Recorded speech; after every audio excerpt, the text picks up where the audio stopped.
옛날 어느 산골 마을에 구름도 쉬어간다는 깊고 깊은 산자락 아래 세상의 소란스러움과는 담을 쌓은 듯 조용한 마을이 하나 숨겨져 있었습니다.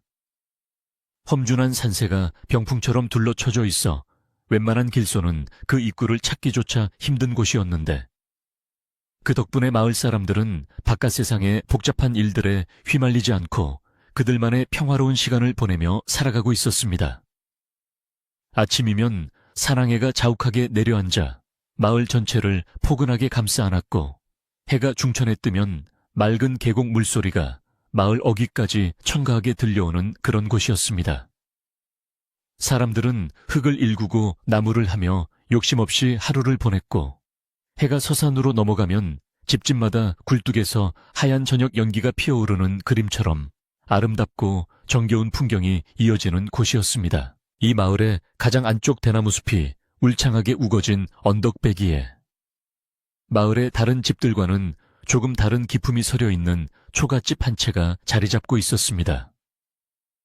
비록 지붕은 여느 시골집과 다름없는 이형으로 엮은 초가였으나 기둥을 세운 만들새나 돌을 쌓아 올린 담장의 모양새가 예사롭지 않아 보는 이로 하여금 저절로 고개를 숙이게 만드는 집이었습니다. 마당은 언제나 티끌 하나 없이 정갈하게 쓸려 있었고, 장독대에는 윤기가 흐르는 항아리들이 질서 정연하게 놓여 있어 그 집에 사는 주인의 성품이 얼마나 깔끔하고 단정한지를 미루어 짐작하게 했습니다. 바람이 대나무 숲을 스치고 지나갈 때면 사그락거리는 소리가 집안을 은은하게 채웠고, 그 소리에 맞춰 집안의 시간도 아주 느리게 흘러가는 듯했습니다. 그 집에는 마을 사람들이 서씨 부인이라 부르는 젊은 여인과 그녀를 어릴 적부터 모셔온 늙은 유모 단 두 사람이 살고 있었습니다. 서씨 부인은 본래 한양의 높은 담장 안에서 비단 옷을 입고 살던 귀한 신분이었으나, 지금은 무명 치마 저고리를 입고 거친 상월 생활을 하고 있었습니다. 하지만 그녀가 마당을 거닐거나 빨래를 널 때 보여주는 몸가짐에는 감출 수 없는 기품이 배어 있어서 마을 안악들은 그녀를 대할 때마다 어려워하면서도 존경하는 마음을 품곤 했습니다. 그녀의 얼굴은 백옥처럼 희고 고왔지만 그 눈빛 속에는 말로 다 할 수 없는 깊은 슬픔과 동시에 누구도 꺾을 수 없는 강한 의지가 담겨 있어 보는 이에 마음을 묘하게 울리는 힘이 있었습니다. 서씨 부인이 이 깊은 산골 마을로 들어오게 된 사연은 마을 사람들에게도 어렴풋한 소문으로만 전해지고 있었는데, 그 내용은 참으로 안타깝고 기구한 것이었습니다. 그녀는 나라를 다스리는 왕가의 며느리로 들어갔으나 대를 이을 아들을 낳지 못했다는 이유로 칠거지하게 멍에를 쓰고 쫓겨난 몸이라는 것이었습니다. 화려한 궁궐에서 쫓겨나 첩첩산중으로 유배되다시피 내려온 그녀였지만, 서씨 부인은 자신의 처지를 비관하거나 세상을 원망하는 기색을 내비치는 법이 없었습니다. 오히려 그녀는 묵묵히 밭을 메고 나무를 뜯으며 자신에게 주어진 이 척박한 삶을 누구보다 성실하게 가꾸어 나가고 있었기에 마을 사람들은 그녀를 더욱 애틋하게 여겼습니다. 늙은 유모는 그런 서씨 부인의 곁을 그림자처럼 지키며 그녀의 손과 발이 되어주고 있었습니다. 허리가 굽고 머리카락이 하얗게 센 유모였지만 그녀가 서씨 부인을 바라보는 눈길에는 자식을 향한 어미의 마음보다 더한 깊은 정성과 충심이 담겨 있었습니다. 유모는 이른 새벽부터 일어나 부엌 아궁이에 불을 지피고 산에서 흘러내리는 찬물에 손을 담가 쌀을 씻으며 거친 음식이라도 부인에게 따뜻하게 먹이기 위해 온 정성을 다했습니다. 유모가 부엌에서 달그락거리며 아침을 준비하는 소리는 고요한 산골의 아침을 깨우는 가장 따뜻하고 평화로운 소리였으며, 그 소리를 들으며 잠에서 깨는 서씨 부인의 하루는 언제나 차분하고 정갈하게 시작되었습니다. 가을이 깊어지면서 산골의 밤은 일찍 찾아왔고, 서늘한 바람이 문풍지를 흔드는 소리가 제법 쌀쌀하게 느껴지는 계절이 되었습니다. 서씨 부인은 마루에 앉아 붉게 물든 단풍이 바람에 날려 마당으로 떨어지는 모습을 하염없이 바라보곤 했는데, 그럴 때면 그녀의 생각은 멀리 한양의 궁궐 담장을 넘어 옛 기억 속으로 빠져들기도 했습니다. 화려했던 시절의 기억보다는 아들을 낳지 못해 겪어야 했던 차가운 시선들과 숨막히는 긴장감이 떠올라 가슴 한구석이 서늘해지곤 했지만 그녀는 이내 고개를 저어 그 기억들을 떨쳐내곤 했습니다. 지금 그녀에게 중요한 것은 과거의 영광이나 상처가 아니라 바로 이 상월집에서 지켜내야 할 소중한 현재와 미래였기 때문입니다. 어느 날 오후 마을 안악 몇 명이 갓 쪄낸 고구마와 김치를 들고 서씨 부인의 집을 찾아와 조심스럽게 말을 건넸습니다. 부인 날씨가 점점 차가워지는데 겨울 준비는 잘 되어 가시는지요? 저희가 땔감이라도 좀 더 날라다 드릴까요? 안악들은 서씨 부인이 혹여나 추운 겨울을 나기에 어려움이 있을까 걱정하여 찾아온 것이었습니다. 서씨 부인은 엷은 미소를 지으며 그들을 맞이했고 고맙습니다 유모와 함께 틈틈이 해둔 것이 있어 이번 겨울은 넉넉히 날 수 있을 것 같습니다. 마음 써주시니 참으로 감사합니다. 라고 부드럽게 대답했습니다.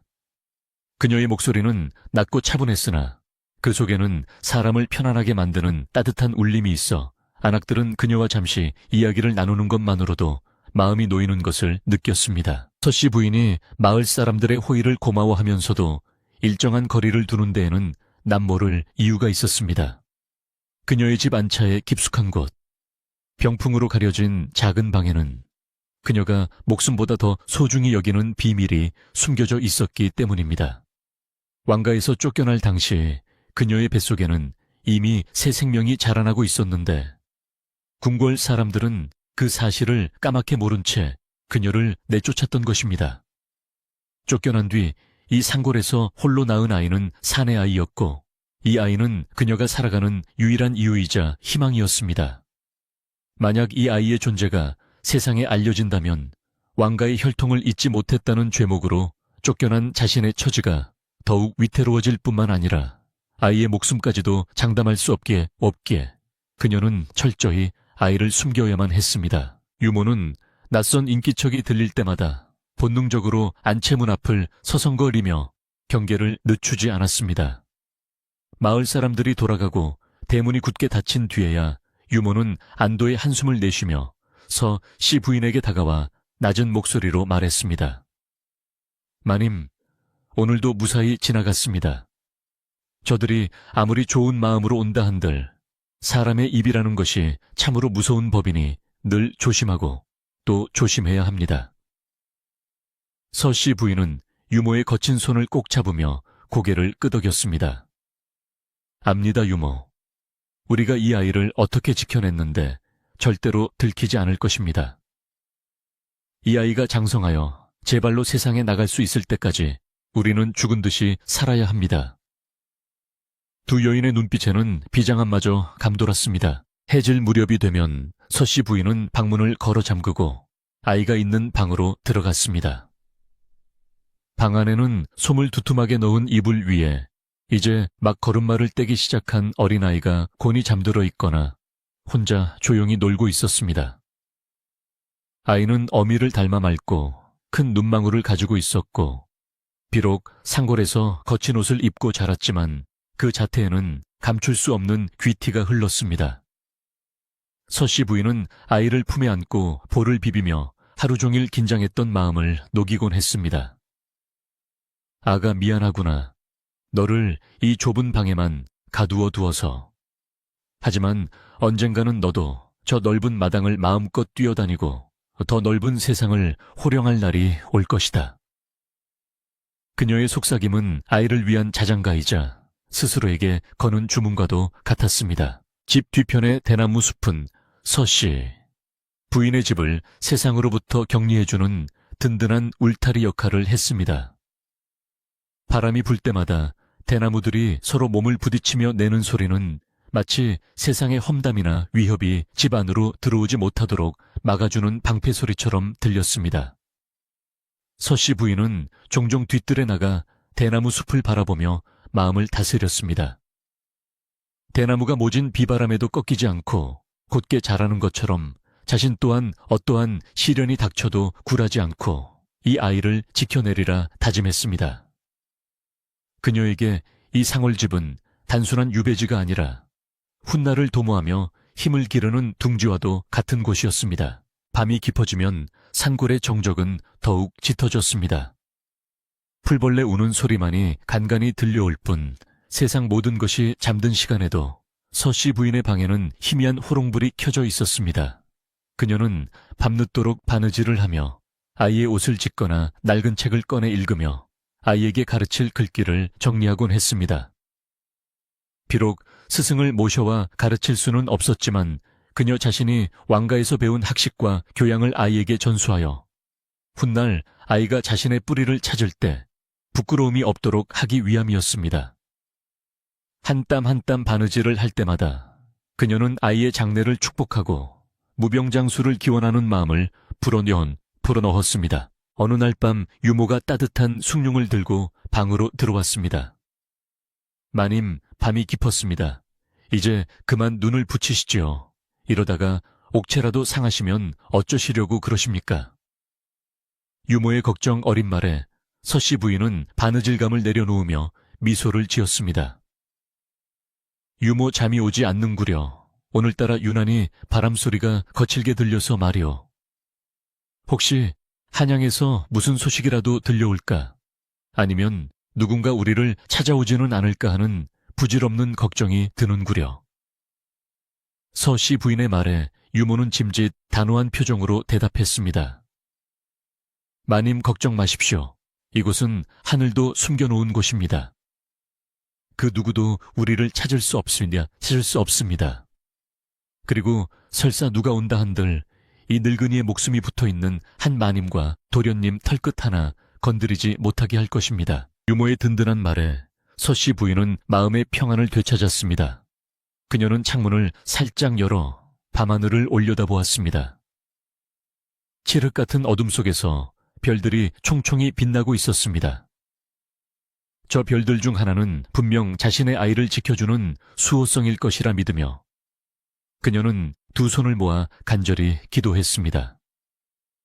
부디 이 아이가 자라 뜻을 펼칠 때까지 이 고요한 평화가 깨지지 않게 해 주소서.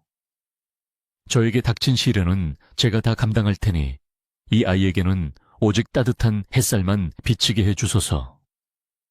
그녀의 기도는 바람을 타고 밤하늘 높이 올라가 별들에게 닿는 듯 했습니다. 산골 마을의 겨울은 예상보다 빨리 찾아왔습니다. 첫눈이 내리던 날 온 세상은 하얗게 뒤덮였고 서씨 부인의 초가집도 마치 흰 소미불을 덮은 듯 포근한 모습으로 변했습니다.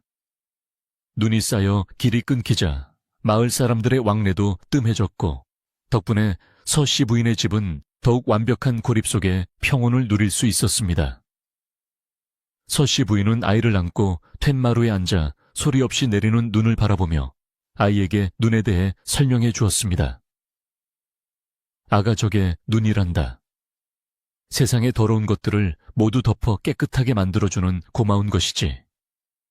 내 마음도 저 눈처럼 맑고 깨끗해야 한단다. 아이는 신기한 듯 눈을 반짝이며 고사리 같은 손을 뻗어 허공을 휘저었습니다. 겨울밤은 길고 지루할 법도 했지만 서씨 부인과 유모 그리고 아이에게는 서로의 온기를 나누는 소중한 시간이었습니다. 유모는 아랫목에 고구마를 묻어두었다가 꺼내어 호호 불어가며 아이에게 먹여주었고 서씨 부인은 옛날 이야기를 조곤조곤 들려주며 아이의 상상력을 키워주었습니다. 방 안에는 고구마 익는 달콤한 냄새와 세 사람의 웃음소리가 어우러져 훈훈한 공기가 감돌았습니다. 바깥 세상에서 그녀가 왕가의 며느리였든 쫓겨난 패비였든 이곳에서는 그저 한 아이의 어머니이자 한 집안의 주인으로서 행복을 느끼는 순간이었습니다. 이 소박한 행복이 영원히 지속되기를 바라는 마음이 간절할수록 가슴 한구석에 불안감 또한 그림자처럼 따라다녔습니다. 서씨 부인은 가끔 장롱 깊숙한 곳에 보관해둔 비단보를 꺼내어 보곤 했습니다. 그 안에는 그녀가 궁에서 나올 때 몰래 챙겨 나온 왕가의 문장이 새겨진 놀이개와 아이의 아비인 왕자가 그녀에게 주었던 옷가락지가 들어 있었습니다. 이것들은 아이가 훗날 자신의 신분을 증명할 유일한 증표이자 그녀가 겪은 사랑과 아픔의 증거물이었습니다. 그녀는 옷가락질을 만지작거리며 남편의 얼굴을 떠올렸습니다. 아들을 낳지 못했다는 이유로 쫓겨날 때 아무 말도 하지 못하고 고개를 돌리던 남편의 모습이 아직도 눈에 선했습니다. 원망스러운 마음도 있었지만 지금은 그저 그가 무탈하기만을 바랄 뿐이었습니다. 언젠가 이 아이를 그 앞에 당당히 보일 날이 올 것이라는 희망 하나로 그 그리움을 견뎌내고 있었습니다. 어느 맑은 날 아침 유모가 마당을 쓸다가 대문 밖을 유심히 내다보았습니다. 평소와 다름없는 산골의 풍경이었지만 유모의 예민한 감각은 공기의 흐름이 미세하게 달라진 것을 감지했습니다. 산새들이 유난히 시끄럽게 지저귀고 멀리서 들려오는 바람소리에 낯선 기운이 섞여 있는 듯했습니다. 유모는 빗자루를 내려놓고 대문을 단단히 걸어 잠그며 혼잣말을 중얼거렸습니다. 까치들이 왜 이리 지저댈까? 반가운 손님이 올리는 만무하고 불길한 기운이 드는구나. 유모의 얼굴에 스쳐 지나가는 그늘을 보지 못한 채 서씨 부인은 방 안에서 아이에게 글자를 가르치며 평화로운 오전을 보내고 있었습니다. 서씨, 부인이 사는 이 집은 겉보기에는 허술해 보일지 몰라도 사실은 서씨 부인이 이곳에 오기 전부터 유모가 치밀하게 준비해둔 은신처였습니다. 집 뒤 대나무 숲에는 비상시에 아이를 데리고 피할 수 있는 작은 토굴이 숨겨져 있었고 마루 밑에는 귀중품을 숨길 수 있는 비밀 공간도 마련되어 있었습니다. 서씨 부인과 유모는 만약의 사태에 대비해 몇 번이고 도주 경로를 연습했고 아이가 울지 않도록 달래는 법까지 철저히 준비해 두었습니다. 이러한 준비가 그저 기우로 끝나기를 바랐지만 세상 일은 언제나 예기치 않은 방향으로 흘러가기 마련이라는 것을 두 여인은 너무나 잘 알고 있었습니다. 해가 뉘엿뉘엿 넘어가고 마을 어귀의 개들이 짖기 시작했을 때 서씨 부인은 왠지 모를 한기를 느끼며 옷깃을 여미었습니다. 방금 전까지 따뜻했던 아랫목이 식어가는 듯한 느낌, 그리고 창호지 문 너머로 어른거리는 그림자가 평소보다 길게 느껴지는 착각이 들었습니다. 그녀는 자고 있는 아이의 이불을 다시 한번 덮어주며 마음을 다잡았습니다. 내가 불안해하면 아이도 느낀다. 나는 강해져야 한다. 그녀는 스스로에게 최면을 걸듯 되뇌며 흔들리는 마음의 심지를 굳건히 세웠습니다. 이 고요한 상월 마을의 평화가, 그리고 그녀가 목숨 걸고 지켜온 비밀이 폭풍우 앞의 등불처럼 위태롭게 흔들리고 있음을 예감하면서도 그녀는 어미로서의 자리를 굳건히 지키고 있었습니다. 마을의 밤은 깊어만 갔고 하늘에는 둥근 달이 떠올라 서씨 부인의 집 마당을 환하게 비추었습니다. 대나무 잎사귀에 맺힌 이슬이 달빛을 받아 영롱하게 반짝이는 모습은 마치 누군가의 눈물처럼 애처롭고 아름다웠습니다. 서씨 부인은 잠들지 못한 채 마루에 나와 앉아 달을 바라보았습니다. 달님, 제 소원을 들어주소서. 부디 내일도 모레도 우리 아이가 웃으며 깨어날 수 있게 해 주소서. 그녀의 간절한 기도는 달빛을 타고 산을 넘어 멀리 퍼져 나갔습니다. 하지만 산 너머에서 불어오는 바람은 내일 닥쳐올 심상치 않은 변화를 예고하듯 점점 더 거세지고 있었습니다. 이 깊은 상골 마을의 고요함 속에 감춰진 왕과 며느리의 비밀은 이제 막 폭풍 속으로 휘말려 들어갈 준비를 하고 있었습니다. 며칠 뒤 언제나 고요하기만 했던 상골 마을의 평화가 산산조각 나는 사건이 일어났습니다. 여느 때처럼 산새들이 지저귀고 안악들이 가을가에서 방망이질을 하며 하루를 시작하던 평온한 아침이었습니다. 마을 입구 쪽에서부터 흙먼지가 뿌옇게 일어나더니 이 깊은 상골에는 어울리지 않는 요란한 말발굽 소리와 가마꾼들의 거친 고함 소리가 들려오기 시작했습니다. 밭을 갈던 농부들은 일손을 멈추고 멍하니 그 광경을 바라보았고 아이들은 무서워하며 어미의 치마폭 뒤로 숨어들었습니다. 그것은 한양에서나 볼 법한 화려한 행렬이었는데 푸른색 비단으로 장식된 가마와 험상궂은 표정을 한 장정들이 마을의 좁은 길을 가득 메우며 들어오고 있었습니다. 행렬의 선두에 선 사내는 거만하기 짝이 없는 태도로 길을 비키라고 소리쳤습니다. 마을 사람들은 평생 보지도 못한 관군의 위세에 눌려 길가로 물러서서 머리를 조아렸습니다. 가마는 마을의 허름한 집들을 지나쳐 거침없이 언덕 위 대나무 숲이 우거진 서씨 부인의 집을 향해 올라갔습니다. 그 모습을 지켜보던 마을 노인들 사이에서는 수군거림이 일기 시작했습니다. 저 화려한 가마가 어찌하여 저 댁으로 가는 개냐 설마하니 쫓겨난 마님을 다시 모셔가려는 것인가. 하지만 가마에서 뿜어져 나오는 기운은 누군가를 정중히 모시러 온 것이라기보다는 마치 죄인을 잡으러 온 듯 살벌하고 차가운 냉기를 품고 있었습니다. 대문 안에서 마당을 쓸던 유모는 대문 밖의 소란스러움에 빗자루를 놓치고 말았습니다. 대나무 숲이 흔들리는 소리와는 차원이 다른 불길하고 위협적인 소리에 유모의 가슴은 철렁 내려앉았습니다. 그녀는 본능적으로 이것이 서씨 부인을 해하러 온 자들의 방문임을 직감했습니다. 유모는 떨리는 다리를 부여잡고 안채로 달려가 방문을 두드렸습니다. 마님, 큰일 났습니다. 한양에서 사람들이 온 것 같습니다. 가마 색깔을 보니 예사분들이 아닙니다. 어찌하면 좋습니까? 방문 너머에서 잠시 침묵이 흐르더니 서씨 부인의 낮고 침착한 목소리가 흘러나왔습니다. 유모 호들갑 떨 것 없다. 올 것이 온 게지. 아이는 깊은 방에 있으니 절대 나오지 않게 단속하고 자네는 아무것도 모르는 척 내 곁을 지키게. 곧이어 대문이 부서질 듯 쾅쾅 울리더니 주인의 허락도 없이 빗장이 열리고 낯선 사내들이 마당으로 들이닥쳤습니다. 그들은 흙투성이 신발로 정갈하게 쓸린 마당을 짓밟으며 위협적인 분위기를 조성했습니다. 뒤이어 가마가 마당 한가운데에 내려졌고 가마 문이 열리며 화려한 비단옷을 입은 중년의 여인이 모습을 드러냈습니다. 그녀는 왕실의 안살림을 관장하는 실세이자 서씨 부인을 쫓아내는데 앞장섰던 최상궁이었습니다. 그녀의 눈매는 매섭게 치켜 올라가 있었고 입가에는 비릿한 조소가 서려 있어 보는 사람으로 하여금 오금을 저리게 만들었습니다. 최상궁은 코를 막으며 주위를 둘러보더니 경멸 어린 목소리로 내뱉었습니다. 이런 누추한 곳에서 짐승처럼 살고 있었구나. 서씨 부인은 무명 치마저고리 차림으로 마루에 나와 최상궁을 맞이했습니다. 비록 옷은 초라했으나 그녀가 서 있는 자태는 비단옷을 휘감은 최 상궁보다 훨씬 더 당당하고 기품이 넘쳤습니다.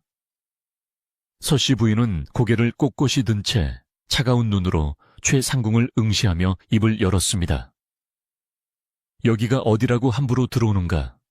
비록 내가 궁을 떠난 몸이나 예법을 모르는 자들이 함부로 밟을 땅은 아니다. 서씨 부인의 서리빨 같은 호령에 잠시 주춤했던 최상궁은 이내 코웃음을 치며 대꾸했습니다. 호호, 아직도 왕가 며느리인 줄 착각하고 계시는구려. 내 오늘 마마의 명을 받들러 온 것이니 그 거만함은 잠시 넣어두시는 게 좋을 겁니다. 최상궁이 이곳에 온 목적은 명확했습니다. 쫓겨난 며느리가 혹시나 딴 마음을 품고 있지는 않은지 반성하며 조용히 살고 있는지 감시하고 흠집을 내기 위함이었습니다. 최상궁은 신을 신은 채 마루로 올라오려 했고 유모가 급히 달려나가 앞을 가로막았습니다.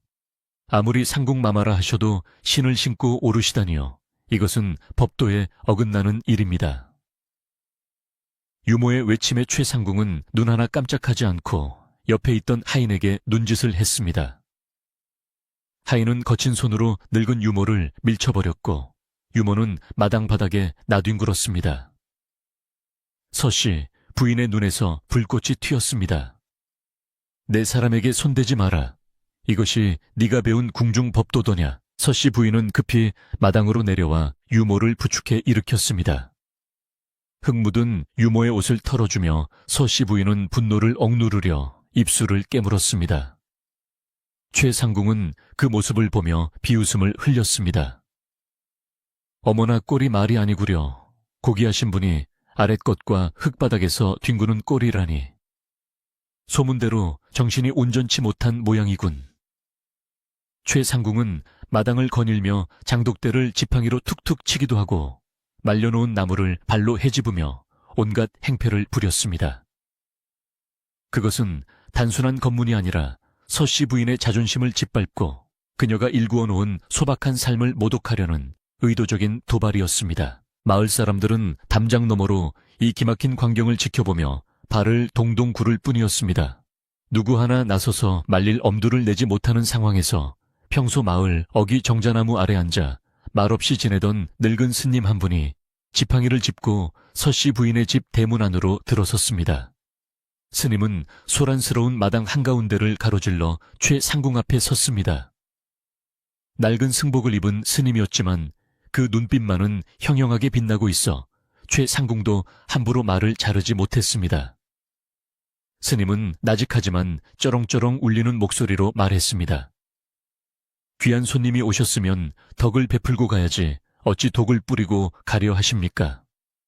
꽃은 밟아도 향기가 남지만 독은 뿌린 자의 발등을 썩게 하는 법입니다. 최상궁은 갑자기 나타난 스님의 말에 기분이 상한 듯 얼굴을 찌푸렸습니다. 이 땡중은 또 뭐야?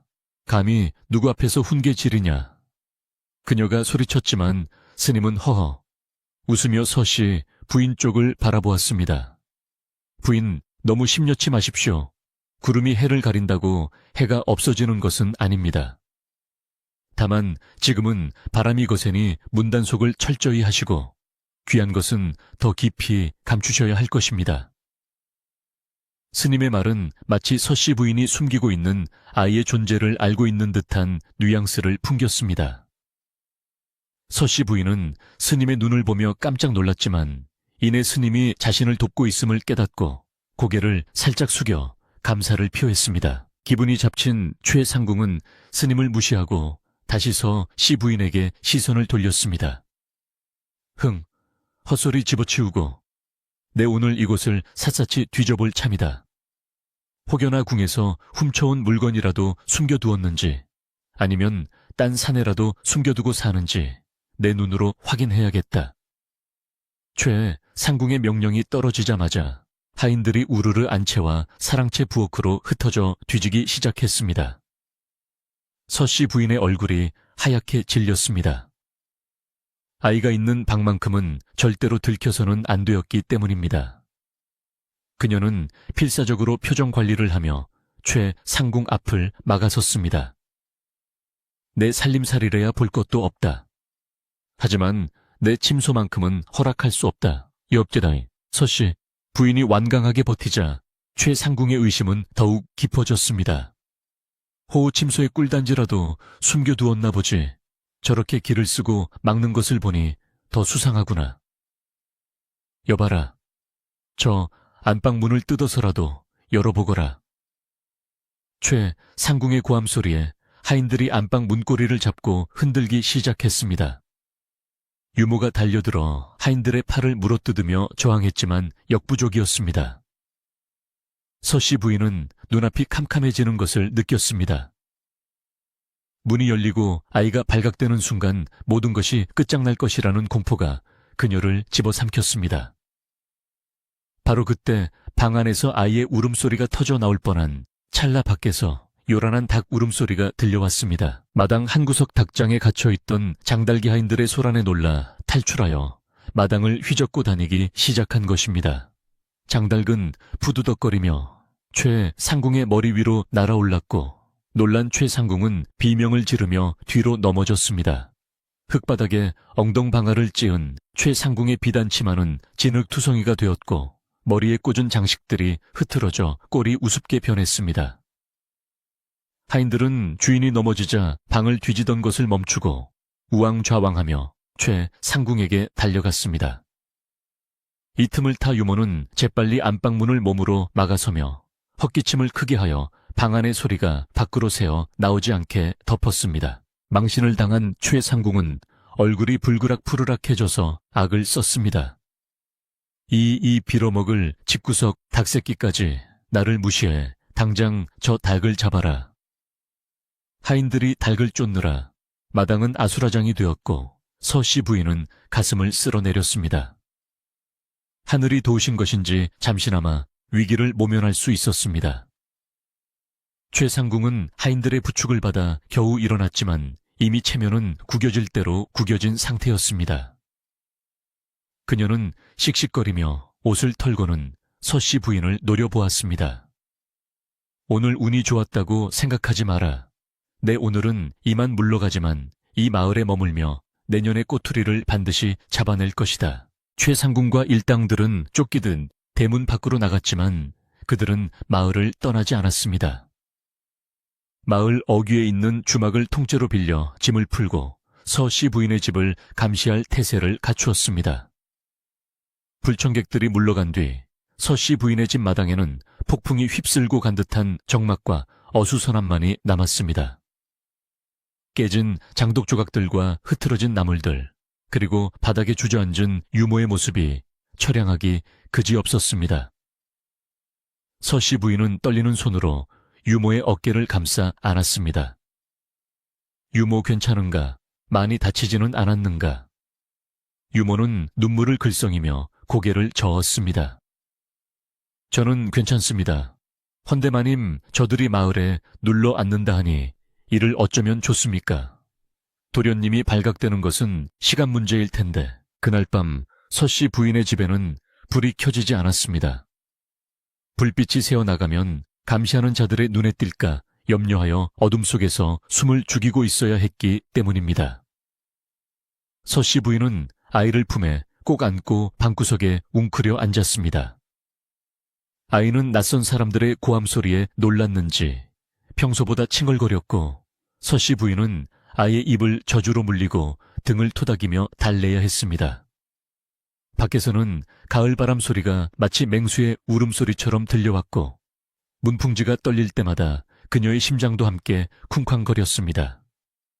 오늘 겪은 수모보다 앞으로 다가올 위협이 더 큰 공포로 다가왔습니다. 스님의 말이 뇌리를 스쳤습니다. 귀한 것은 더 깊이 감추라. 서씨 부인은 이 말이 단순히 물건을 숨기라는 뜻이 아님을 알았습니다. 아이의 존재를 숨기는 것뿐만 아니라 아이를 지키기 위한 자신의 마음가짐을 더욱 단단히 하라는 경고처럼 들렸습니다. 그녀는 유모를 조용히 불렀습니다. 유모, 오늘 밤은 자지 말고 번을 서야겠네. 저들이 밤을 틈타 담을 넘을지도 모르네. 그리고 뒷산 토구를 점검해두게. 여차하면 아이를 안고 그리로 뛰어야 할지도 몰라. 유모는 비장한 표정으로 고개를 끄덕이고는 몽둥이 하나를 챙겨들고 마루 끝으로 나갔습니다. 마을 주막에서는 최상궁과 하인들이 술판을 벌이며 떠드는 소리가 밤공기를 타고 희미하게 들려왔습니다. 그들은 서씨 부인을 조롱하며 내일은 기필코 집안을 샅샅이 뒤져 숨겨둔 재물이나 비밀을 찾아내겠다고 호언장담하고 있었습니다.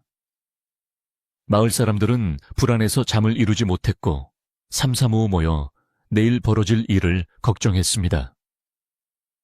저 독한 여자가 그냥 갈 리가 없지. 서씨, 부인 댁에 무슨 큰 변고라도 생기면 어쩌나. 스님 말씀대로 구름이 해를 가린 격이야. 하지만 바람이 불면 구름은 거치기 마련이지. 부디 별일 없어야 할 텐데.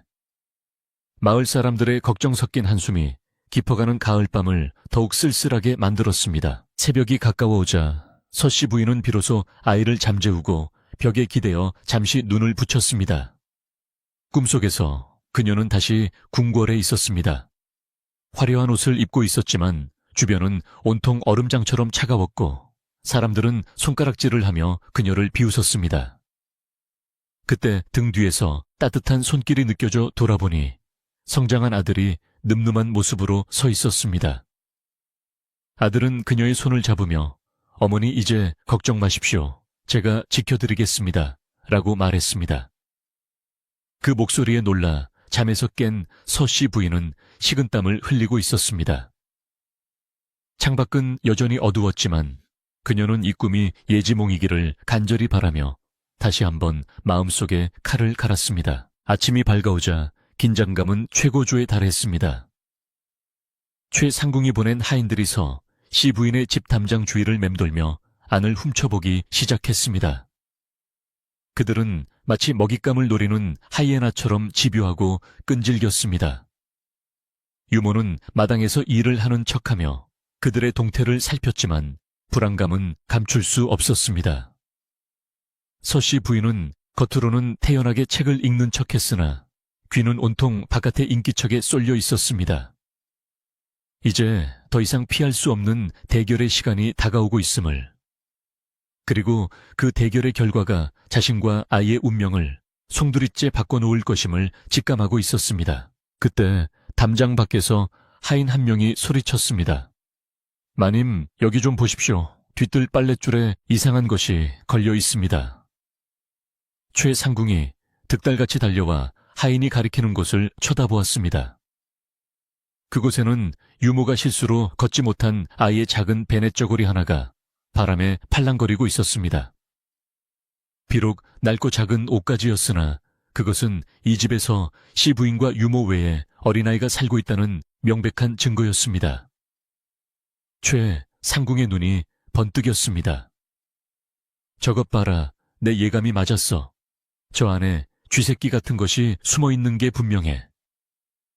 최상궁의 표정은 먹이를 발견한 짐승처럼 잔인한 환희로 일그러졌습니다. 이제 비밀은 더 이상 비밀일 수 없게 되었습니다. 최상궁의 날카로운 고함 소리가 떨어지기가 무섭게 대문 밖에서 서성이던 하인들이 굶주린 늑대떼처럼 담장을 넘어 마당으로 들이닥쳤습니다. 그들은 더 이상 주인의 허락을 기다리거나 예의를 갖출 생각이 추호도 없어 보였으며 마치 적진을 점령한 병사들처럼 기세등등하게 집안을 유린하기 시작했습니다. 유모가 사색이 되어 마당으로 뛰어내려가 장독대 옆에 놓여있던 빗자루를 휘두르며 그들을 막아보려 했으나 건장한 사내들의 힘을 당해낼 수는 없었습니다. 한 하인이 유모의 빗자루를 빼앗아 부러뜨리고는 거칠게 밀치자 유모는 힘없이 바닥에 쓰러지며 고통스러운 신음을 내뱉었고 그 모습은 보는 이의 가슴을 미어지게 만들었습니다. 최상궁은 개선 장군이라도 된 양거만하게 뒷짐을 지고 마당 한가운데로 걸어 들어와 빨랫줄에 걸린 베넷 저고리를 거칠게 낚아챘습니다. 그녀는 저고리를 높이 쳐들고 흔들며 서 시 부인이 있는 방문을 향해 비아냥거리는 목소리로 소리쳤습니다. 이것을 보아라. 이 집구석에 쥐새끼가 숨어있다는 증거가 여기 명백히 있다. 감히 왕가에서 쫓겨난 주제에 부정을 저질러 아이까지 낳아 기르고 있었단 말이냐. 최상궁의 목소리에는 서씨 부인을 파멸시킬 수 있는 꼬투리를 잡았다는 희열과 도끼가 가득 서려 있었고 그 소름 끼치는 웃음소리는 상골의 맑은 공기를 탁하게 물들였습니다. 방 안에서 숨죽이고 있던 서씨 부인은 더 이상 피할 곳이 없음을 직감하고 떨리는 손으로 옷매무새를 가다듬었습니다. 그녀는 품에 안겨 겁에 질린 아이의 등을 토닥이며 나직하게 속삭였습니다. 아가, 놀라지 말거라. 어미가 있으니 아무도 너를 해치지 못한다. 너는 세상에서 가장 귀한 사람이니 어깨를 펴고 당당해야 한다. 그녀의 목소리는 떨리고 있었지만 그 눈빛만은 새끼를 지키려는 어미, 호랑이처럼 매섭게 빛나고 있었습니다. 그녀는 깊은 숨을 들이마신 뒤 방문을 활짝 열고 마루로 나섰습니다. 서씨 부인이 모습을 드러내자 마당의 소란스러움이 잠시 잦아들었고 모든 시선이 그녀에게 쏠렸습니다. 하얀 소복을 입은 그녀의 모습은 초라했지만 서리빨 같은 기세는 마당을 제압하기에 충분했습니다. 서씨 부인은 최상궁을 내려다보며 차갑게 물었습니다. 내 집에서 무슨 행패냐? 네가 모시는 상전이 그리 가르치더냐? 짐승도 새끼가 있는 굴은 함부로 건드리지 않는 법이다. 그녀의 질책에 최상궁은 잠시 움찔했으나 손에 쥐고 있는 베넷 저고리를 보며 다시 기세를 올렸습니다. 말은 잘하는구나. 네가 정절을 지키지 않고 외간 남자와 노라나 아이를 낳은 죄를 어찌 변명하려느냐. 최상궁은 서씨 부인이 아들을 낳지 못해 쫓겨났으니 지금 숨겨둔 아이는 필시 다른 남자의 아이일 것이라 확신하고 있었습니다. 그녀에게 이 아이는 서씨 부인을 영원히 매장시키고 사약을 받게 할 수 있는 결정적인 증거물이었습니다. 최상궁은 하인들에게 명령했습니다. 당장 저 방을 뒤져라. 그 더러운 씨앗을 내 눈앞에 끌어내라.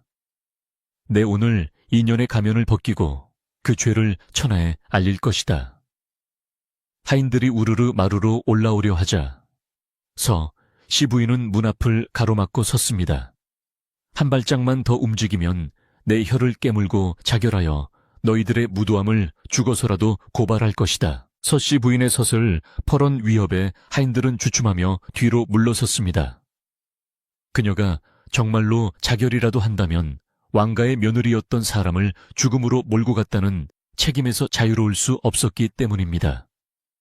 최상궁은 분에서 발을 동동 구르며 소리쳤습니다. 독한 년을 보게 네가 죽는다고 죄가 없어질 줄 아느냐. 네가 숨기고 있는 그 아이가 바로 내 죄의 증거다.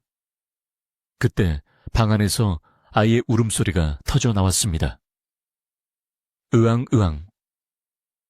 그 소리는 너무나도 맑고 우렁차서 마당에 있는 모든 사람들의 귀에 뚜렷하게 박혔습니다. 아이의 울음소리를 들은 최상궁의 입가에 잔인한 미소가 번졌습니다. 들었느냐? 저 소리를 듣고도 발뺌할 텐가? 사내아이의 목소리로구나. 감히 유배지에서 사내아이를 낳아 기르다니 이는 왕실을 능멸한 대역죄다. 최상궁은 승리감에 도취되어 마을 사람들을 향해 소리쳤습니다. 이 마을 사람들은 똑똑히 들어라. 너희가 고귀한 분이라 떠받들던 이 여자가 실은 외간 남자와 정을 통하여 사생아를 낳은 환양년이다. 이런 부정한 여자를 마을에 두었으니 너희들도 무사하지 못할 것이다. 담장 너머에서 구경하던 마을 사람들은 충격에 빠져 웅성거렸습니다. 세상에 정말 아이가 있었단 말인가? 그럼 쫓겨난 뒤에 남자를 만난 것인가? 사람들의 수군거림은 순식간에 의심과 비난으로 바뀌어 갔습니다. 평소 서씨 부인을 존경하던 안악들조차 배신감을 느끼는 듯 차가운 눈빛을 보냈습니다. 유모는 바닥에 엎드려 통곡하며 외쳤습니다. 아닙니다. 우리 마님은 결백하십니다. 함부로 입을 놀리지 마십시오. 하지만 유모의 절규는 흥분한 사람들의 목소리에 묻혀버리고 말았습니다. 서씨 부인은 억장이 무너지는 듯한 고통을 느꼈지만 결코 눈물을 보이지 않았습니다. 지금 이 자리에서 아이가 누구의 자식인지 밝힌다 한들 미쳐 날뛰는 최상궁이 믿어줄 리 만무했고 오히려 아이를 해치려 들 것이 뻔했습니다. 그녀는 침착하게 상황을 판단하려 애썼습니다. 지금은 일단 시간을 벌고 정당한 절차를 통해 진실을 밝혀야만 했습니다. 그녀는 차분한 목소리로 최상궁에게 말했습니다. 네가 그리 자신만만하다면 관에 고발하여 정식으로 조사를 받게 해라. 내 기꺼이 응하겠다. 허나 지금 당장 내 아이에게 손을 대려 한다면 내 목숨을 걸고 너를 저주할 것이다. 최상궁은 서씨 부인의 태도가 의외로 당당하자 잠시 망설였습니다. 보통의 죄인이라면 살려달라고 빌거나 도망치려 했을 텐데 그녀의 눈빛에는 한 점의 부끄러움도 없었기 때문입니다. 하지만 최상궁은 이내 코웃음을 쳤습니다. 흥과나 좋다. 네가 제 발로 죽을 자리를 찾는구나. 내 당장 한양에 파발을 띄워 대감마님과 왕자님께 이 사실을 알릴 것이다. 내 남편이었던 분이 직접 와서 내 더러운 꼴을 보게 해주마. 최상궁은 이것이 서씨 부인에게 가장 큰 수치가 될 것이라 생각하며 쾌제를 불렀습니다. 최상궁은 하인들을 시켜 집 주위를 겹겹이 포위하게 하고 개미새끼 한 마리 빠져나가지 못하도록 감시를 강화했습니다. 누구든 도망치려 하면 다리를 분질러 놓아라. 그녀는 으름장을 놓고는 마을 주막으로 돌아갔습니다. 서씨 부인의 집은 순식간에 감옥으로 변해버렸습니다. 마당에는 하인들이 불을 피우고 잡담을 하며 지키고 있었고 서씨 부인과 유모 그리고 아이는 안채에 갇힌 신세가 되었습니다. 해가 저물고 어둠이 내리자 집 안의 공기는 납덩이처럼 무겁게 가라앉았습니다. 방 안으로 들어온 유모는 서씨 부인의 무릎을 잡고 오열했습니다. 마님 이제 어찌합니까? 왕자님이 오시면 모든 오해가 풀리겠지만 그 전에 저 악독한 최 상궁이 무슨 짓을 꾸밀지 모릅니다. 차라리 지금이라도 뒷산 토굴로 피하셔야 합니다. 유모의 간곡한 설득에도 서씨 부인은 고개를 저었습니다. 아니다 유모. 도망치는 것은 죄를 인정하는 꼴이 된다. 그리고 이 아이는 왕가의 핏줄이다. 어둠 속에서 숨어 살게 할 수는 없다. 이제 때가 된 것이다. 하늘이 내게 진실을 밝힐 기회를 주신 게야. 서씨 부인은 결심을 굳힌 듯 자리에서 일어나 장롱 깊숙한 곳을 열었습니다. 그곳에는 그녀가 궁에서 나올 때 가져온 작은 자개 함이 있었습니다. 그녀는 떨리는 손으로 함을 열어 그 안에 고이 접어두었던 붉은색 비단옷을 꺼냈습니다. 그것은 왕손만이 입을 수 있는 금실로 용무늬가 수놓아진 화려한 옷이었습니다. 그녀는 아이를 불러 무릎에 앉히고 낡은 무명옷을 벗긴 뒤 그 비단옷을 입히기 시작했습니다. 아가, 이 옷이 네가 입어야 할 진짜 옷이란다. 너는 죄인의 자식이 아니라 이 나라의 존귀한 왕손이다. 옷을 갈아입은 아이의 모습은 눈부시게 변했습니다. 산골에서 흙장난을 하던 아이의 모습은 온데간데 없고 영락없는 왕자의 기품이 흘러 넘쳤습니다. 유모는 그 모습을 보며 감격에 겨워 입을 다물지 못했습니다. 아, 도련님 마치 아버님을 쏙 빼닮으셨습니다. 누가 보아도 왕자님의 핏줄임을 부정할 수 없을 것입니다. 서씨 부인은 아이의 머리를 빗어 넘기며 눈시울을 붉혔습니다. 그래, 내일 아버님이 오시면 이 모습을 보여드릴 것이다. 아들을 낳지 못해 쫓겨난 어미가 이리도 훌륭한 아들을 키워냈음을 보여줄 것이다. 그날 밤 마을은 폭풍전야의 긴장감에 휩싸였습니다.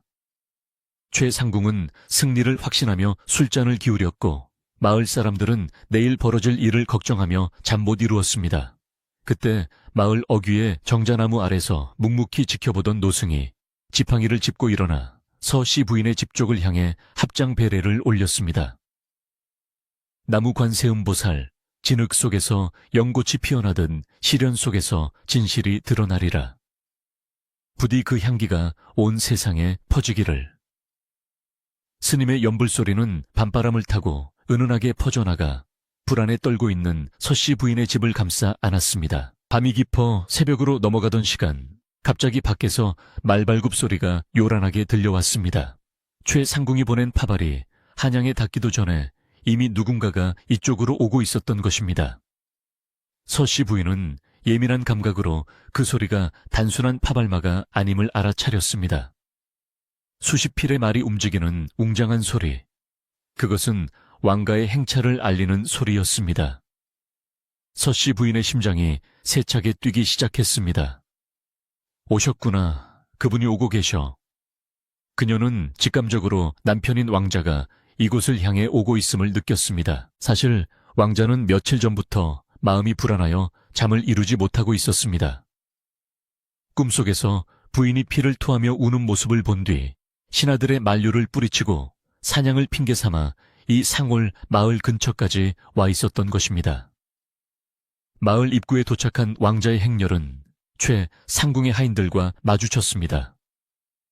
왕자는 횃불을 든 하인들이 집을 포위하고 있는 모습을 보고 경노했습니다.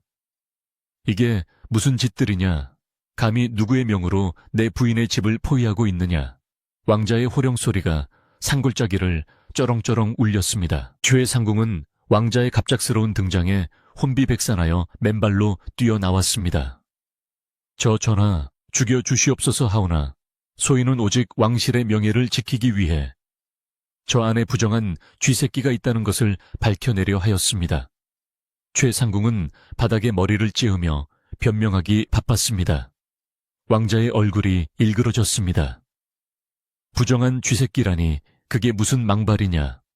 최 상궁은 고개를 처박은 채 외쳤습니다. 서 씨가 외간 남자와 통하여 아이를 낳아 기르고 있었습니다. 제 눈으로 베네 쩌고리를 보았고 아이 울음소리도 들었습니다. 왕자는 큰 충격을 받은 듯 비틀거렸습니다. 자신이 없는 동안 부인이 정조를 버렸다는 말인가? 아니면 억울한 누명인가? 왕자의 마음속에서 의심과 믿음이 격렬하게 충돌했습니다. 왕자는 굳게 닫힌 서씨 부인의 대문을 바라보며 무겁게 입을 열었습니다. 모두 물러나라. 내 직접 확인하겠다. 신하들이 길을 열자 왕자는 천천히 대문 앞으로 걸어갔습니다. 사방은 쥐 죽은 듯 고요해졌고 오직 왕자의 발자국 소리만이 저벅저벅 들려왔습니다. 대문 안쪽에서 서씨 부인은 아이의 손을 꼭 잡고 마당에 서 있었습니다. 그녀는 대문 너머에서 들려오는 남편의 목소리를 듣고 숨이 멎을 것만 같았습니다. 이제 곧 문이 열리고 운명의 순간이 닥칠 것입니다. 그녀는 유모에게 눈짓을 하여 대문 빗장을 풀게 했습니다. 끼익! 무거운 나무 대문이 비명을 지르며 천천히 열리기 시작했습니다. 열린 문틈 사이로 횃불의 붉은 빛이 쏟아져 들어왔고 그 빛 속에서 서씨 부인은 당당하게 고개를 들고 남편을 맞이할 준비를 마쳤습니다. 문이 완전히 열리자 왕자와 서씨 부인의 시선이 허공에서 얽혔습니다. 몇 년 만에 재회였지만 그들 사이에는 팽팽한 긴장감이 감돌았습니다. 왕자의 시선은 서씨 부인을 지나 그녀의 곁에 서 있는 작은 아이에게로 향했습니다. 화려한 왕손의 옷을 입고 의젓하게 서 있는 아이, 자신의 어린 시절을 거울로 보는 듯 꼭 닮은 그 아이를 보는 순간 왕자의 눈이 커다랗게 떠졌습니다. 서씨 부인은 떨리지만 힘있는 목소리로 말했습니다. 전하 보시옵소서. 이 아이가 바로 전하께서 그리도 기다리시던 그리고 제가 목숨으로 지켜낸 전하의 아들입니다. 왕자의 시선이 아이에게 고정되자 마당에는 숨막히는 정적이 감돌았습니다. 횃불이 타닥거리는 소리와 밤바람이 나뭇가지를 스치는 소리만이 들릴 뿐 수십 명의 사람들은 누구 하나 숨소리조차 크게 내지 못했습니다. 왕자는 마치 홀린 사람처럼 천천히 말에서 내려와 땅을 딛고 서 있는 작은 아이에게 다가갔습니다. 금실로 수놓아진 용무늬가 횃불 빛을 받아 번쩍였지만 왕자의 눈에 들어온 것은 화려한 옷이 아니라 아이의 얼굴이었습니다. 그 눈매, 그 오뚝한 코 그리고 인매까지. 그것은 거울을 보는 듯 자신의 어린 시절과 너무나도 똑같았습니다. 피는 물보다 진하다는 말처럼 왕자는 본능적으로 이 아이가 자신의 핏줄임을 온몸으로 느끼고 있었습니다. 서씨 부인은 떨리는 마음을 진정시키며 아이의 어깨를 감싸 쥐었습니다.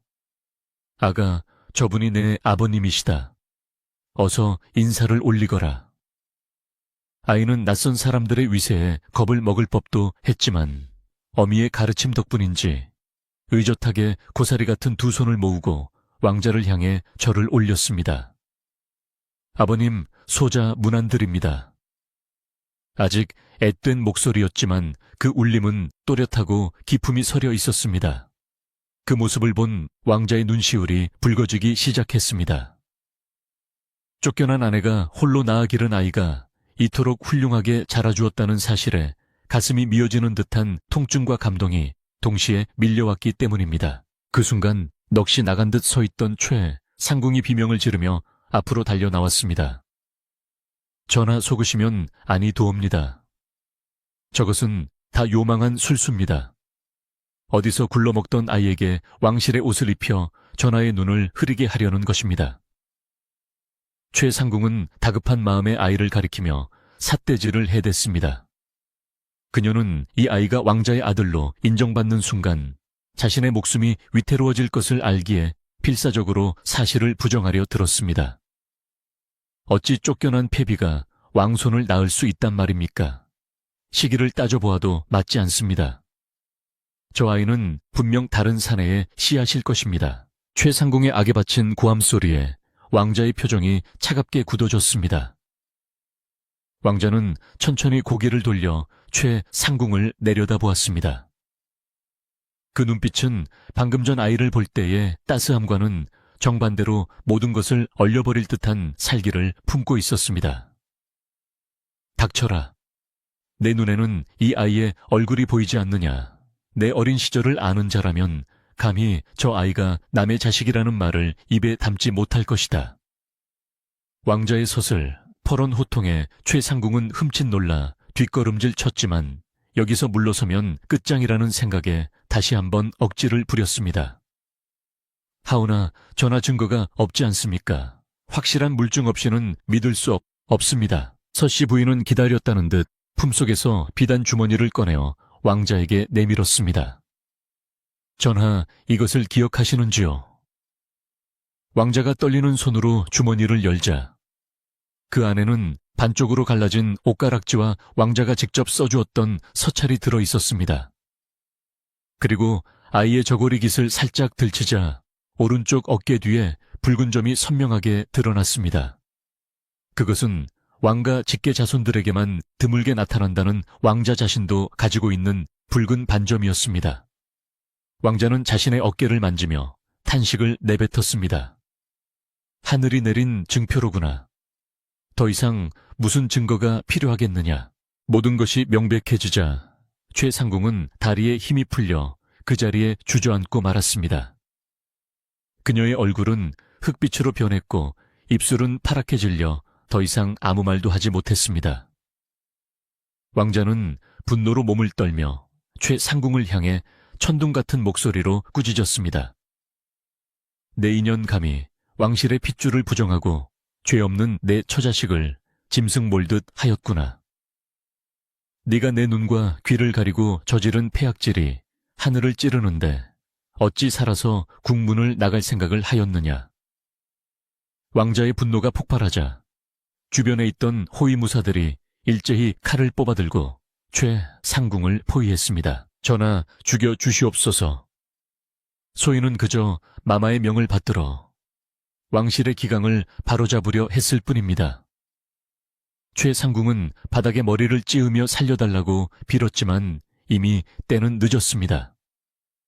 왕자는 차갑게 일갈했습니다. 기강 쫓겨난 며느리를 감시하고 괴롭히는 것이 네가 말하는 기간기더냐. 뱃속에 아이가 있는 줄도 모르고 내쫓게 만든 것도 모자라 이제는 그 아이마저 죽이려 들다니. 너는 내 혈육을 해하려 한 역적과 다름없다. 왕자의 명에 따라 무사들이 최상궁과 그를 따르던 하인들을 거칠게 포박했습니다. 그들의 손은 뒤로 묶였고 입에는 재갈이 물렸습니다. 마을 사람들은 담장 너머로 이 통쾌한 장면을 지켜보며 환호성을 질렀습니다. 그동안 서씨 부인을 괴롭히던 악인들이 심판을 받는 모습에 10년 묵은 체증이 내려가는 듯했습니다. 아이고 고소하다. 권세만 믿고 날뛰더니 꼴 좋다. 서씨 부인, 아니 마마님이 정말 왕자님 아들을 낳으셨구나. 우리가 귀한 분을 몰라 뵙고 실례를 범했네. 사람들은 서로의 얼굴을 쳐다보며 그동안의 의심을 거두고 서씨 부인과 아이를 향해 경외심을 담아 고개를 숙였습니다. 마을 전체에 퍼져 있던 불신과 공포에 먹구름이 걷히고 진실의 태양이 떠오르는 순간이었습니다. 죄인들이 끌려나가자 마당에는 다시 평화가 찾아왔습니다. 왕자는 비로소 무릎을 꿇고 아이와 눈높이를 맞추었습니다. 그리고 조심스럽게 아이를 품에 안았습니다. 미안하다. 정말 미안하다. 아비가 못나서 너를 이 험한 곳에서 태어나게 하고 이제야 찾아왔구나. 왕자의 눈에서 뜨거운 눈물이 흘러내려 아이의 볼을 적셨습니다. 아이는 생전 처음 느껴보는 아버지의 품이 낯설면서도 따뜻했는지 고사리 같은 손으로 왕자의 눈물을 닦아주었습니다. 울지 마세요, 아버님. 저는 어머니랑 잘 지내고 있었어요. 아이의 순수한 위로에 왕자는 목 놓아 울음을 터뜨렸습니다. 서씨 부인도 그 모습을 지켜보며 하염없이 눈물을 흘렸습니다. 지난 몇 년간의 서름과 고통이 눈 녹듯 사라지는 것 같았습니다. 유모는 마루 기둥을 붙잡고 엉엉 울며 그간의 마음고생을 털어내고 있었습니다. 마님, 드디어 해가 떴습니다. 우리 도련님이 제 자리를 찾으셨습니다. 왕자는 한참을 울다가 서씨 부인을 일으켜 세우고 꼭 껴안았습니다. 부인, 그동안 얼마나 고생이 많았소. 내 이 은혜와 미안함을 평생 어찌 다 갚으리까. 왕자의 따뜻한 품 안에서 서씨 부인은 비로소 긴장이 풀리며 다리에 힘이 빠지는 것을 느꼈습니다. 왕자는 즉시 부인과 아이를 궁으로 모셔가려 했으나 서씨 부인은 고개를 저으며 잠시 시간을 달라고 청했습니다. 전하밤이 너무 깊었습니다. 그리고 이 아이에게는 이곳이 고향입니다. 갑작스러운 변화에 아이가 놀라지 않도록 오늘 밤은 이곳에서 지내며 마음을 정리할 시간을 주시옵소서. 왕자는 부인의 깊은 뜻을 이해하고 고개를 끄덕였습니다. 그리하오, 내 오늘은 부인과 아이 곁에서 이 집의 가장으로서 밤을 보내겠소. 왕자는 화려한 비단옷을 벗어 던지고 유모가 내어준 소박한 평복으로 갈아입었습니다. 왕자가 이 누추한 초가집에 머물기로 하자 집안의 분위기는 급격히 바뀌었습니다. 살벌했던 전장은 사라지고 대신 따뜻한 가족의 보금자리로 돌아왔습니다. 유모는 부랴부랴 부엌으로 달려가 아궁기에 불을 지피고 남은 쌀을 털어 정성스럽게 밥을 짓기 시작했습니다. 마을 안악들도 소식을 듣고 하나둘씩 대문 앞으로 모여들었습니다. 그들은 갓 짠 참기름, 잘 익은 김치, 닭장에서 꺼낸 달걀 등을 들고 와 조심스럽게 마당에 놓고 갔습니다. 마마님, 이거라도 드시고 기운 차리십시오. 저희가 몰라 뵙고 죄송했습니다. 안악들의 진심 어린 사과에서 씨 부인은 따뜻한 미소로 화답했습니다. 마당 한가운데에는 무사들이 피워놓은 모닥불이 타오르고 있었고 그 주위로 훈훈한 공기가 감돌았습니다. 왕자는 마루에 앉아 아이를 무릎에 앉히고 아이가 자라온 이야기를 하나하나 물어보았습니다. 그래, 우리 아들이 대나무 숲에서 노는 것을 좋아한다고 나중에 궁에 가면 더 멋진 숲을 만들어주마. 아이는 신이 나서 자신의 보물인 돌멩이와 나무 조각들을 아버지에게 자랑했습니다. 천하를 호령하는 왕자가 흙 묻은 돌멩이를 진지하게 들여다보며 감탄하는 모습은 참으로 인간적이고 평화로워 보였습니다. 서씨 부인은 부엌에서 유모를 도와 저녁상을 차렸습니다. 비록 산의 진미는 없었지만 갓 지은 하얀 쌀밥과 구수한 된장찌개 그리고 마을 사람들이 가져다 준 나물 반찬들이 소박한 상에 올랐습니다. 상을 들고 방으로 들어가는 서씨 부인의 발걸음은 그 어느 때보다 가벼웠습니다. 밥상머리에 둘러앉은 세 식구의 모습은 영락없는 산골마을의 평범한 가족 같았습니다. 왕자는 된장찌개를 한 숟가락 뜨더니 감탄을 금치 못했습니다. 궁궐 수라상보다 훨씬 맛이 좋구려. 부인의 손맛과 정성이 들어가서 그런가 보. 식사가 끝난 후 왕자는 아이를 재우기 위해 직접 자장가를 불러주었습니다. 궁중에서 전해 내려오는 노래가 아닌 서씨 부인이 아이에게 불러주던 투박한 산골 자장가를 서툴게 따라 부르는 모습에 서씨 부인은 웃음을 터뜨렸습니다. 전하 음정이 다 틀리셨습니다. 허허, 그런가? 내 평생 노래는 처음이라 어렵구려. 아이는 부모의 웃음소리를 들으며 어느새 새근새근 잠이 들었습니다. 잠든 아이의 얼굴에는 더 이상 두려움이나 외로움이 없었고 세상에서 가장 편안한 평온함만이 깃들어 있었습니다. 밤은 깊어 자정이 넘었지만 서씨 부인과 왕자는 잠들지 못하고 나란히 앉아 창밖의 달을 바라보았습니다. 달빛은 어제와 똑같이 밝았지만 그것을 바라보는 두 사람의 마음은 천지 차이였습니다. 어제는 불안과 공포의 달빛이었다면 오늘은 희망과 감사의 달빛이었습니다. 왕자는 서씨 부인의 손을 잡고 조용히 말했습니다. 부인, 내 약조하리다. 다시는 부인과 아이가 눈물 흘리는 일이 없도록 내 목숨을 다해 지키겠소. 이제 우리 궁으로 돌아가 못다한 행복을 누리며 삽시다. 서씨 부인은 남편의 손을 마주 잡으며 고개를 끄덕였습니다. 하지만 그녀의 시선은 잠시 집 뒤편의 대나무 숲에 머물렀습니다. 가장 힘들었지만 동시에 가장 강인하게 아이를 지켜냈던 이 상홀집. 그녀에게 이곳은 단순한 유배지가 아니라 어머니로서 다시 태어난 성지와도 같은 곳이었습니다. 그녀는 마음속으로 대나무 숲과 작별 인사를 나누었습니다. 고마웠다. 네가 바람을 막아준 덕분에 우리 모자가 살았다.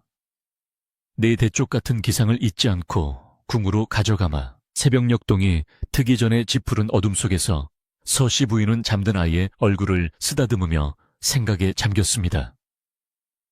이제 궁으로 돌아가면 또 다른 시련과 암투가 기다리고 있을지도 모릅니다. 최상궁은 물러갔지만 권력을 탐하는 자들은 언제나 존재하는 법이니까요. 하지만 그녀는 더 이상 예전의 유약한 며느리가 아니었습니다. 상골의 거친 바람을 견디고 스스로 아이를 지켜낸 강인한 어머니가 되었습니다. 그녀는 자신의 안에 단단한 뿌리가 내려진 것을 느꼈습니다. 어떤 비바람이 몰아쳐도 흔들리지 않을 자신이 있었습니다. 마당에서는 무사들이 교대로 보초를 서며 집을 지키고 있었고 유모는 짐을 꾸리느라 분주하게 움직였습니다. 가져갈 것은 많지 않았지만 아이가 가지고 놀던 장난감과 서씨 부인이 틈틈이 읽던 책들은 소중히 챙겨 넣었습니다. 그것들은 이 아이가 어디서 왔는지, 어떤 사랑을 받고 자랐는지를 증명하는 역사가 될 것이기 때문입니다. 유모는 짐을 싸면서도 콧노래를 흥얼거렸습니다. 이제 고생 끝, 행복 시작이구나. 우리 도련님이 골룡포를 입으실 날이 머지않았어. 유모의 주름진 얼굴에도 모처럼 환한 꽃이 피었습니다. 날이 밝아오자 사랑해가 걷히며 마을의 정영이 드러났습니다. 어제와는 전혀 다른 맑고 상쾌한 공기가 마을을 감싸고 있었습니다. 서씨 부인은 마루에 나와 기지개를 켜며 깊은 숨을 들이마셨습니다. 폐부 깊숙이 들어오는 차가운 새벽 공기가 머리를 맑게 해주었습니다. 그녀는 마당 한구석에 피어난 작은 들꽃을 바라보며 미소를 지었습니다. 모진 겨울을 이겨내고 피어난 꽃처럼 자신과 아이의 운명도 이제 활짝 피어날 것임을 믿어 의심치 않았습니다. 이제 새로운 시작을 위한 준비는 모두 끝났습니다. 아침 햇살이 산등성이를 넘어와 서씨 부인의 작은 초가집 마당을 황금빛으로 물들이기 시작했습니다. 어젯밤의 소란스러움과 긴박했던 순간들은 아침 이슬과 함께 사라지고 마당에는 새로운 출발을 알리는 활기찬 기운만이 가득했습니다. 왕자의 호위무사들은 분주하게 움직이며 떠날 채비를 서둘렀고 유모는 정들었던 부엌과 장독대를 어루만지며 마지막 인사를 나누고 있었습니다. 비록 쫓기듯 내려와 숨어 살던 곳이었지만 막상 떠나려니 곳곳에 베어있는 손때와 추억들이 발목을 잡는 듯했습니다. 서씨 부인은 아이의 손을 잡고 마당 한가운데 서서 자신을 품어주었던 이 상월의 풍경을 눈과 마음에 깊이 새기고 있었습니다. 험한 산세와 거친 바람이 아니었다면 자신은 더욱 약해졌을 것이고 이 아이를 지켜내지 못했을지도 모른다는 생각에 고마움마저 느껴졌습니다. 소식을 들은 마을 사람들이 하나둘씩 씨 부인의 집 앞으로 모여들었습니다. 처음에는 두려움에 멀리서 지켜보기만 했던 그들이었지만 이제는 진실을 알게 되었고 왕자의 은덕에 감동하여 진심 어린 작별 인사를 하러 온 것이었습니다. 촐로들은 갓 수확한 꿀과 말린 약초를 안악들은 가는 길에 드시라며 떡과 과일을 바구니에 담아 건넸습니다.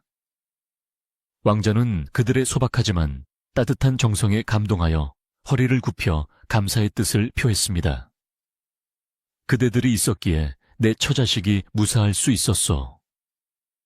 내 궁으로 돌아가서도 이 은혜를 잊지 않고 이 마을에 세금을 감면하고 곡식을 내려 보답하겠소.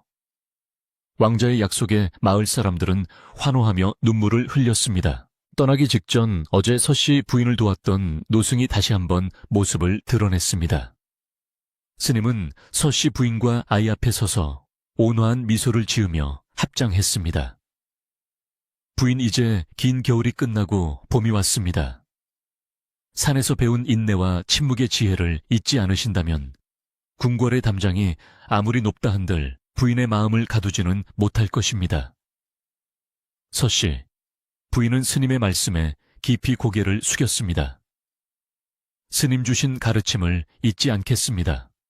흙 속에서 뿌리를 내리던 그 마음으로 세상을 품으며 살겠습니다. 스님은 아이의 머리를 쓰다듬으며 이 아이는 산의 정기를 타고났으니 훗날 세상을 널리 이롭게 할 거목이 될 것입니다. 라는 축복을 남기고 바람처럼 홀연히 사라졌습니다. 왕가의 행렬이 산골 마을을 빠져나갈 때 마을 사람들은 길가에 늘어서서 손을 흔들며 배웅했습니다. 서씨 부인은 가마의 창문을 열고 멀어지는 초가집과 대나무 숲을 하염없이 바라보았습니다. 대나무 숲은 바람에 흔들리며 잘 가시오, 부디 행복하시오라고 속삭이는 듯했습니다. 그 소리는 서씨 부인의 귓가에 오래도록 맴돌며 지난 시절의 고독과 두려움을 씻어내 주었습니다.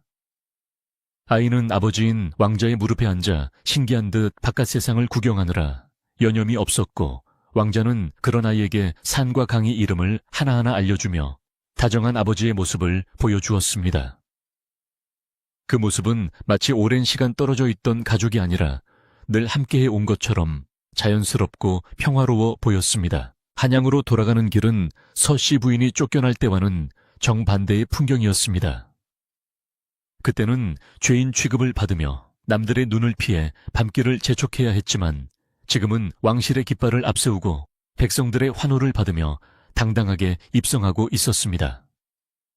소문은 발보다 빨라 왕자가 잃어버린 아들과 부인을 찾아 돌아온다는 소식이 이미 도성에 퍼져 있었습니다. 거리의 백성들은 하늘이 내린 왕손을 보기 위해 구름처럼 몰려들었고 서씨 부인과 아이의 모습을 보며 축복의 말을 쏟아냈습니다. 서씨 부인은 가마 밖의 풍경을 보며 진실은 언젠가 반드시 밝혀진다는 평범하지만 위대한 진리를 다시금 깨달았습니다. 궁궐의 거대한 대문이 열리고 행렬이 안으로 들어서자 궁 안의 공기는 긴장과 설렘으로 가득 찼습니다. 왕실의 어른들과 신하들이 도열하여 그들을 맞이했습니다.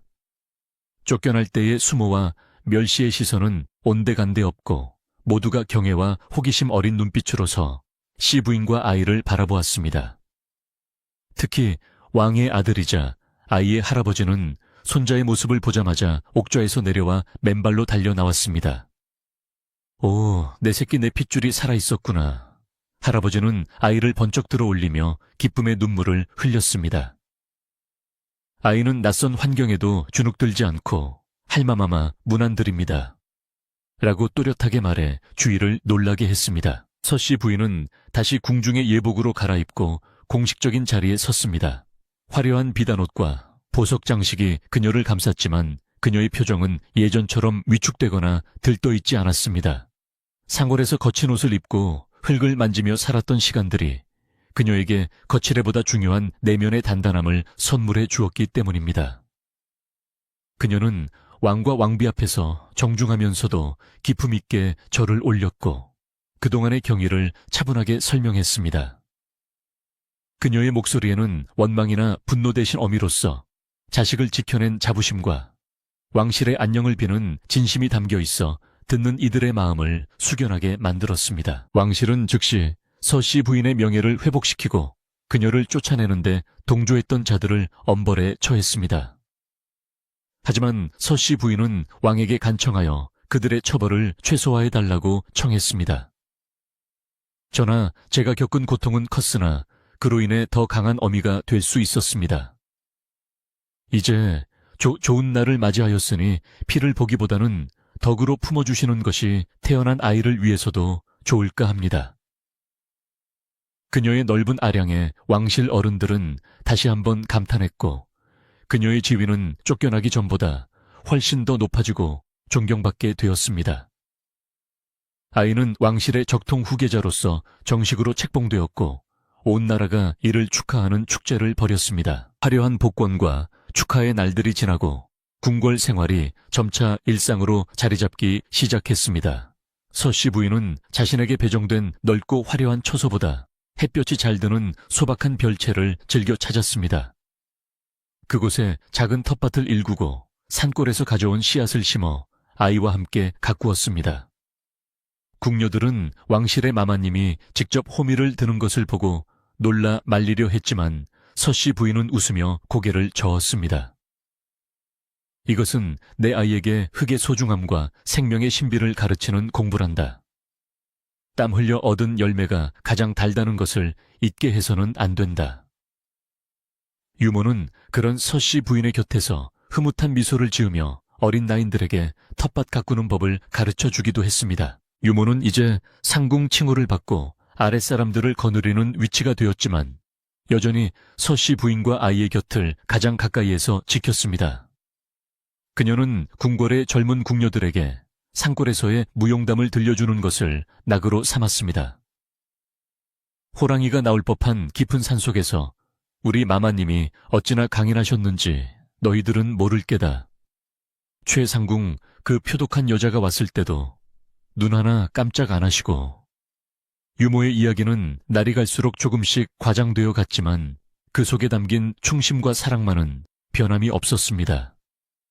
아이는 유모 할머니의 무릎을 베고 누워 옛날 이야기를 듣는 것을 가장 좋아했고 그 시간만큼은 엄격한 왕세자 교육에서 벗어나 응석바디 아이로 돌아갈 수 있었습니다. 어느덧 계절이 바뀌어 다시 겨울이 찾아왔습니다.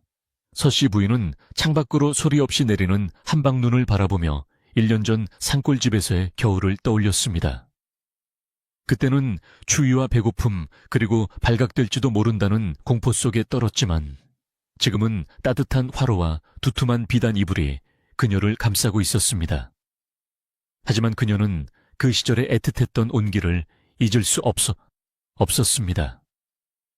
좁은 방에서 유모 아이와 함께 서로의 천의 의지에 잠들었던 그 밤들이 어쩌면 가장 순수하고 뜨거웠던 가족의 순간이었을지도 모른다는 생각이 들었습니다. 그날 저녁 왕자가 일물을 마치고 일찍 처소로 돌아왔습니다. 그는 궁중의 법도를 잠시 물리고 서씨 부인 아이와 함께 오붓한 저녁 식사를 하기를 원했습니다. 상에는 사내진미 대신 서씨 부인이 직접 텃밭에서 기른 배추로 끓인 국과 산골에서 즐겨 먹던 구수한 나물 반찬들이 올랐습니다. 왕자는 화려한 수라상보다 이 소박한 밥상을 더 반가워했습니다. 이 국물 맛을 잊을 수가 없었소. 궁의 어떤 요리사가 만들어도 부인의 손맛을 따라갈 수가 없구려. 왕자가 국을 맛있게 비우자 아이도 덩달아 저도요 엄마 밥이 제일 맛있어요 라며 밥그릇을 싹싹 비웠습니다. 식사를 마친 후 세 사람은 화록에 둘러 앉아 도란도란 이야기를 나누었습니다. 장작불이 타닥거리며 타오르는 소리가 방 안의 정적을 따뜻하게 채웠습니다. 왕자는 아이에게 궁궐 밖 세상 돌아가는 이야기를 들려주었고 아이는 눈을 반짝이며 귀를 기울였습니다. 서씨 부인은 남편과 아들의 모습을 번갈아 바라보며 가슴 벅찬 행복을 느꼈습니다. 이것은 그녀가 그토록 꿈꾸어왔던 그러나 영영 이루지 못할 것 같았던 평범하고도 기적 같은 일상이었습니다. 그녀는 마음속으로 수없이 감사기도를 올렸습니다. 모진 시련을 견뎌낸 끝에 찾아온 이 평화가 너무나 소중하고 감사했습니다. 밤이 깊어지자 아이는 꾸벅꾸벅 졸기 시작했습니다. 왕자는 익숙한 솜씨로 아이를 안아 잠자리에 눕히고 토닥거려 주었습니다. 잘 자라 우리 아들, 좋은 꿈 꾸고. 아이는 아버지의 손길을 느끼며 평온한 얼굴로 깊은 잠에 빠져들었습니다. 잠든 아이의 숨소리가 규칙적으로 들려오자 왕자와 서씨 부인은 조용히 미소를 교환했습니다. 왕자는 서씨 부인의 손을 잡고 나직하게 말했습니다. 부인 그동안 많이 힘들었지. 이제는 내가 부인의 든든한 담장이 되어 주겠소. 어떤 바람도 우리 가족을 흔들지 못하게 할 것이오. 서씨 부인은 남편의 어깨에 머리를 기대며 대답했습니다. 저는 힘들지 않았습니다. 오히려 그 시간들이 있었기에 지금의 이 따뜻함이 얼마나 귀한 것인지 알게 되었습니다. 산골의 대나무 숲이 저를 지켜주었듯 이제는 제가 전하와 아이 그리고 이 나라를 위한 숲이 되겠습니다. 두 사람은 서로의 온기를 나누며 창밖에 눈 내리는 풍경을 바라보았습니다. 눈은 세상의 모든 소리를 잠재우고 궁궐의 지붕과 마당을 하얗게 덮어주었습니다. 마치 그들의 지난 상처와 아픔을 덮어주고 새로운 희망의 싹을 틔우려는 듯 포근하고 아름다운 밤이었습니다. 시간이 흘러서 시 부인의 아들은 훌륭한 왕으로 성장했습니다. 그는 백성의 아픔을 자신의 아픔처럼 여기고 흙의 소중함을 아는 성군이 되었습니다. 사람들은 그가 어릴 적 상월에서 자라며 배운 지혜와 어머니 서씨 부인에게서 물려받은 강인하고 따뜻한 성품 덕분이라고 칭송했습니다. 서씨 부인은 백발이 성성한 노인이 되어서도 가끔 별채에 툇마루에 앉아 먼 산을 바라보곤 했습니다. 그럴 때면 산바람이 불어와 그녀의 옷자락을 스치고 지나갔는데 그 바람 속에는 옛날 그 산골 마을의 대나무 숲소리가 섞여 있는 듯 했습니다. 그녀의 얼굴에는 세월의 흔적이 내려앉았지만 그 미소만큼은 여전히 고우면서도 단단했습니다. 이야기는 여기서 끝이 납니다. 쫓겨난 며느리에서 왕의 어머니가 되기까지서 시 부인이 걸어온 길은 험난했지만 결코 외롭지 않았습니다. 그녀에게는 지켜야 할 소중한 생명이 있었고 믿음으로 기다려준 사람들이 있었기 때문입니다. 어두운 밤이 지나면 반드시 밝은 아침이 오듯이 시련 뒤에는 더 큰 축복이 기다리고 있다는 것을 그녀의 삶이 보여주었습니다. 지금 여러분의 하루가 조금 고단했을지라도 편안한 잠 속에서 새로운 힘을 얻으시길 바랍니다. 서씨, 부인의 집 마당에 비치던 그 따뜻한 햇살처럼 내일 아침 여러분에게도 희망찬 빛이 가득하기를 기원합니다. 이제 산골 마을의 등불도 꺼지고 궁궐의 밤도 깊었습니다. 창밖에 바람 소리도 잦아들고 세상 모든 것이 평화로운 휴식을 취하는 시간입니다. 오늘 들려드린 이야기가 여러분의 꿈속에서 따뜻한 위로가 되기를 바랍니다.